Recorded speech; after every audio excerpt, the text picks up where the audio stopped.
Terima kasih. Assalamualaikum warahmatullahi wabarakatuh.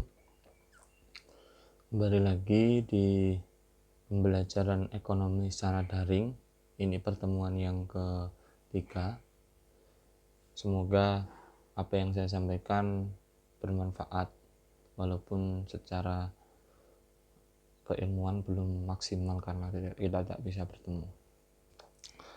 Kali ini kita akan membahas tentang kelangkaan dan biaya peluang yang melanjutkan pembahasan kemarin terakhir yang terkait dengan ilmu ekonomi.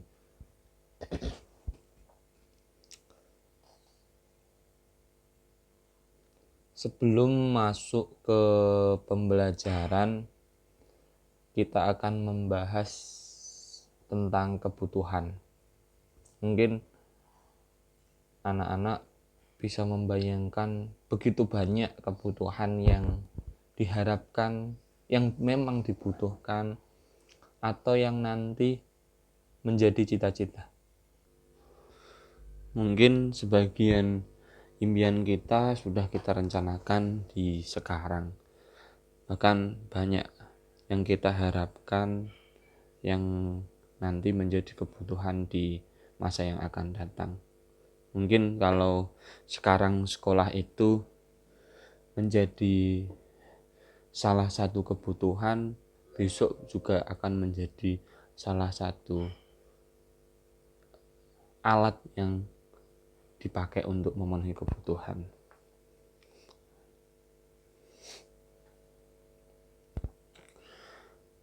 Kebutuhan mungkin seperti dalam kota yang kebanyakan anak-anak penuhi: sholat, mandi, makan, sekolah, kalau sekarang pakai daring, bermain, olahraga, nonton film, beli pulsa, bersepeda, belajar, nonton TV, dan sebagainya yang ada di kota. Itu mungkin sebagian banyak kebutuhan yang dilakukan oleh anak-anak di waktu sekarang. Mungkin nanti ngisi di tugas.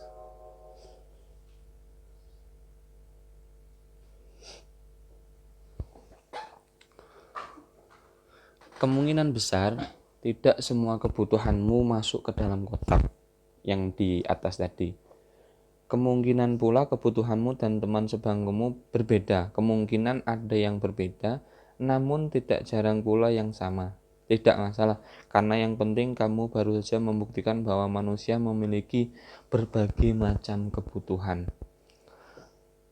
Secara umum, orang itu punya kebutuhan yang berbeda tergantung dari kondisi dia berada, kondisi sosialnya, kondisi ekonominya, dan beberapa kondisi yang memungkinkan perbedaan itu ada. Contoh, kalau kita hidup di desa dengan teman kita yang ada di kota, mungkin kebutuhan akan makan, akan tempat bermain dan sebagainya akan berbeda.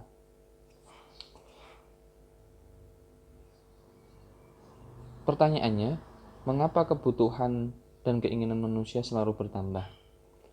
Ya, orang itu ketika memenuhi kebutuhannya akan berharap kebutuhan lain juga terpenuhi. Contoh, kalau kita sudah punya HP, kemungkinan kita pengen HP yang lebih bagus lagi, bahkan yang lebih canggih lagi, karena orang itu punya kebutuhan dan keinginan yang selalu bertambah dan tidak terbatas.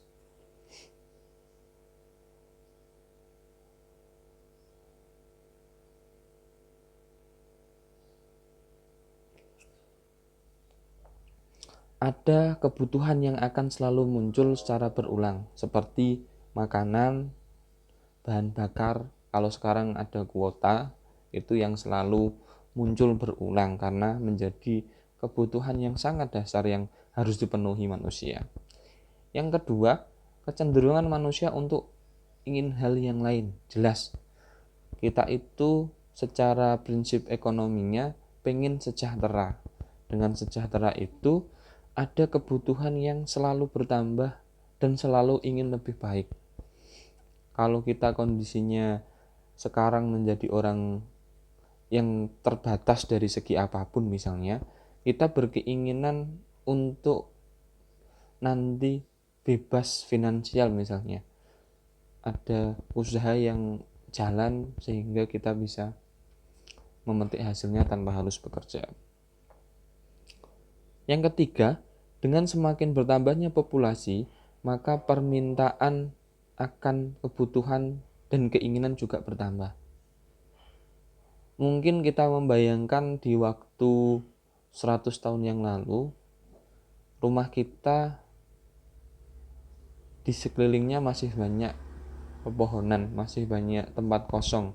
Tapi sekarang mungkin kita berada di tempat yang populasi manusianya sangat padat, sehingga permintaan akan kebutuhan semakin bertambah. Contoh, kalau di lingkungan yang padat, maka perputaran ekonominya akan semakin besar ketimbang di tempat yang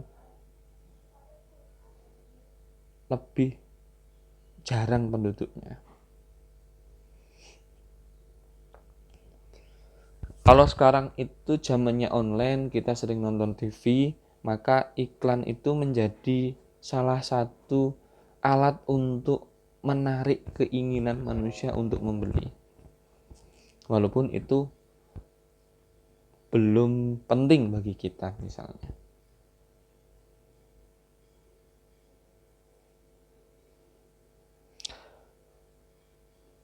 Materialisme atau orang yang mengejar keduniaan itu menjadi gaya hidup sebagian orang tanpa memperhatikan sosial dan lain sebagainya. Itu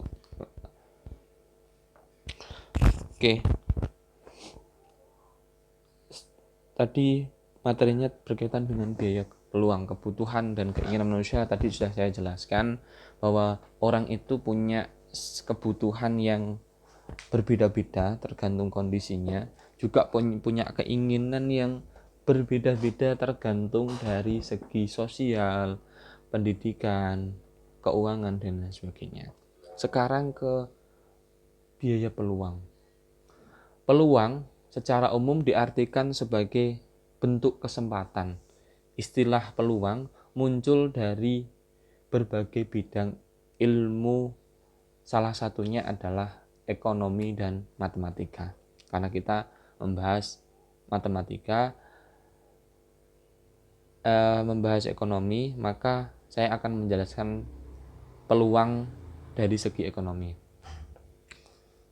Biaya peluang, istilah biaya peluang ini untuk mengidentifikasi kemungkinan yang terjadi. Sebagai contoh, sebagai seorang akuntan, ahli keuangan, Anda perlu memahami biaya peluang yang akan terjadi dari kemungkinan atas biaya yang dikeluarkan perusahaan. Nanti munculnya namanya alternative cost. Apa itu biaya peluang? Sebelum ke ciri khas biaya peluang. Biaya peluang secara sederhana adalah biaya yang timbul karena hilangnya kesempatan akibat dari pemenuhan suatu kebutuhan yang lain. Selain itu, biaya peluang juga merupakan bentuk pengorbanan atas pilihan yang kita ambil. Contoh, nanti itu ada ya. Contoh misalnya, kita punya uang 50.000 pada kondisi sekarang. Kita dihadapkan pada kondisi pembelajaran online. Maka kemungkinannya adalah kita harus membeli yang namanya kuota. Kemudian kita juga punya peluang lagi jajan sama teman. Kalau kita mungkin sudah bosan dengan di rumah saja, maka ketika kita membeli kuota, kita menghilangkan peluang untuk bareng dengan teman kita. Atau sebaliknya, ketika kita jajan bareng dengan teman, maka kita mengorbankan beli kuota untuk daring kita. Makanya pengorbanan itu juga mempertimbangkan hal-hal lain yang berkaitan dengan kebutuhan kita.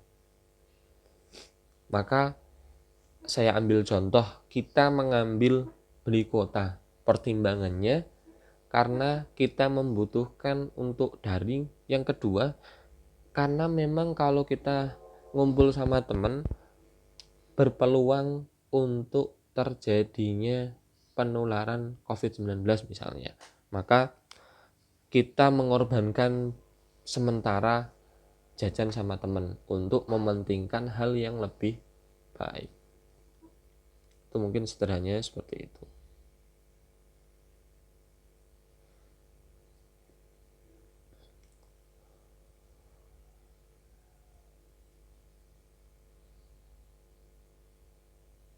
Oke.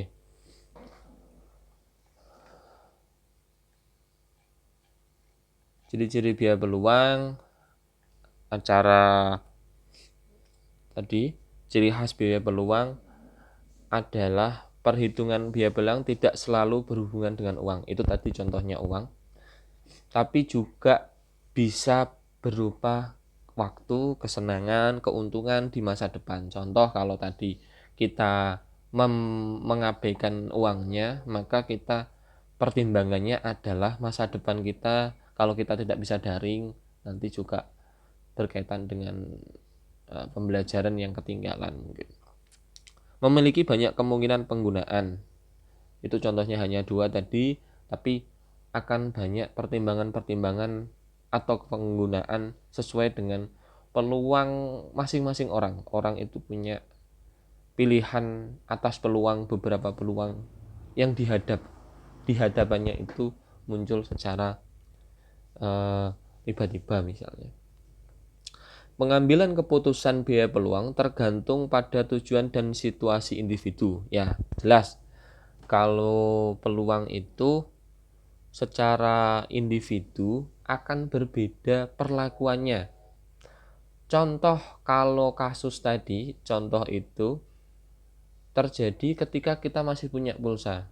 Maka akan ada kemungkinan lain, misalnya pergi jajan sama teman atau beli katakanlah buku atau dan lain sebagainya. Itu biaya peluang situasinya akan berbeda individu satu dengan individu yang lain, tergantung tujuan dan situasi pada saat itu. Biaya peluang pada umumnya merupakan kebutuhan sekunder dan tersier. Ya, karena kalau kebutuhan primer itu kebutuhan yang memang harus terpenuhi pada waktu itu. Kalau tidak, maka akan ada pengurangan kesejahteraan atau bahasanya orang itu dikatakan kurang sejahtera. Mungkin itu yang bisa saya sampaikan tentang biaya peluang. Kurang lebihnya mohon maaf apabila ada kekurangan karena kita memang terbatas dari segi waktu dan dalam kita belum bisa bertatap muka. Lebih jelasnya dibaca-baca di buku pegangan. Kalau kurang jelas nanti bisa ditanyakan via Google Form apa yang perlu dijelaskan lebih detail. Terima kasih dari saya. Assalamualaikum warahmatullahi wabarakatuh.